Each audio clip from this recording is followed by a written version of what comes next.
तो श्री परीक्षित ने प्रश्न किया, महाराज भगवान का ध्यान करें तो कैसे करें, उसकी विधि क्या है, ध्यान कैसे करें भगवान का। तब श्री सुखदेव जी महाराज कहते हैं, सुनो परीक्षित, भगवान का ध्यान करने के लिए, भगवान को प्रसन्न करने के लिए तुम्हें 4 काम करने पड़ेंगे। कौन से? तो श्री सुखदेव जी कहते हैं, जितासनो जितश्वासो जित संगो जितेन्द्रिय स्थूले भगवतो रूपे मनः संधारयेत्। सबसे पहला काम तुम्हें करना पड़ेगा जितासनो। सबसे पहले तो तुम्हें अपने आसन को जीतना पड़ेगा। यदि भगवान की भक्ति करना चाहते हो तो क्या करना पड़ेगा? सबसे पहले अपने आसन को जीतो। क्यों? कि जब तक तुम अपने आसन को नहीं जीतोगे तब तक भगवान का ध्यान कर ही नहीं पाओगे। 5 मिनट बैठे, आसन लगा करके भगवान का ध्यान किया, क्या इसके बाद पैर उठाया। अब जब पैर उठाओगे, आसन बदलोगे तो ध्यान भंग होगा कि नहीं? हो जाएगा। इसलिए बोले सबसे पहले तो अपने आसन को जीतो। कम से कम आधा घंटा, 1 घंटा, 2 घंटा, 3 घंटा, जितनी तुम में क्षमता हो उतना एक आसन पर बैठना सीख लो, बोले उसका अभ्यास कर लो। तो सबसे पहली बात जितासनो, और दूसरी बोले जितश्वासो, अपनी श्वास को जीतो। महाराज जब भगवान का ध्यान करते हैं ना, तो ये जो श्वास होती है, ये भी जब हम बार बार इसको लेते हैं छोड़ते हैं तो ये भी व्यवधान हो जाती है कई बार। इसलिए बोले अपनी श्वास को भी जीतो। प्राणायाम अनुलोम विलोम के माध्यम से कम 2-4 मिनट तो श्वास को रोक करके रखो, ऐसा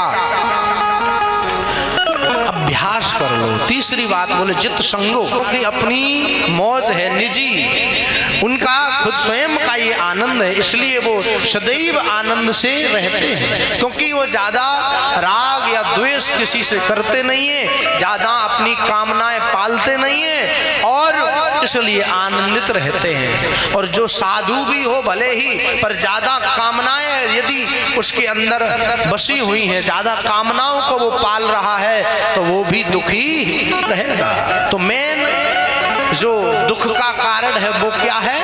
कामना। इसलिए हो सके तो कम ही कामनाएं पालो, जो दिया है ईश्वर ने उसी में खुश रहना सीख लो तो ज्यादा आनंद आएगा। इसके बाद महाराज सद्यो मुक्ति और क्रम मुक्ति के विषय में बताते हैं। बोले सद्यो मुक्ति और क्रम मुक्ति दोनों में भेद है। क्रम मुक्ति उसे कहते हैं पहले भगवान का भजन किया, भगवान की तपस्या की, आराधना की, पूजा की, इसके बाद धीरे धीरे स्वर्ग से लेकर के अन्य सब लोकों में भ्रमण करते हुए, सब लोकों में जाते हुए, इसके बाद फिर भगवान के वैकुंठ धाम में पहुंचते हैं। इसको कहते क्रम मुक्ति। और सद्यो मुक्ति कहते हैं सीधे मृत्यु लोक से सीधे भगवान के धाम में। ऐसे समझ लो सद्यो मुक्ति और क्रम मुक्ति जैसे ट्रेन की यात्रा और प्लेन की यात्रा। तो ट्रेन की यात्रा करोगे तो एक एक स्टेशन बारी बारी से मिलते जाएंगे, उसको कहते क्रम मुक्ति। और सद्यो मुक्ति जो प्लेन की व्यवस्था है, प्लेन की यात्रा करोगे तो सीधे जहां से उड़े और वहां से सीधे अपने लक्ष्य तक पहुंच जाओगे, इसलिए वो हो गई सद्यो मुक्ति। इसके बाद श्री सुखदेव जी महाराज कहते हैं कि भगवान की भक्ति तो करो पर उसमें किसी प्रकार की कोई कामना नहीं होनी चाहिए। श्री सुखदेव जी महाराज कहते हैं अकामः सर्व कामो वा, अपने संग को जीतो। क्योंकि जैसा तुम चिंतन करोगे, जैसे माहौल में रहोगे, जैसे अपने बुद्धि को बना करके रखोगे, वैसा ही तुम्हारे जीवन में सब कुछ तुम्हें दिखेगा, वैसा ही होगा। इसलिए तीसरी बात बोले अपने संग को जीतो। तो संग किसका करना है? संसारियों का। अरे संसारियों का संग करोगे तो संसार के विषय भोगों में, वासनाओं में ही फंसोगे।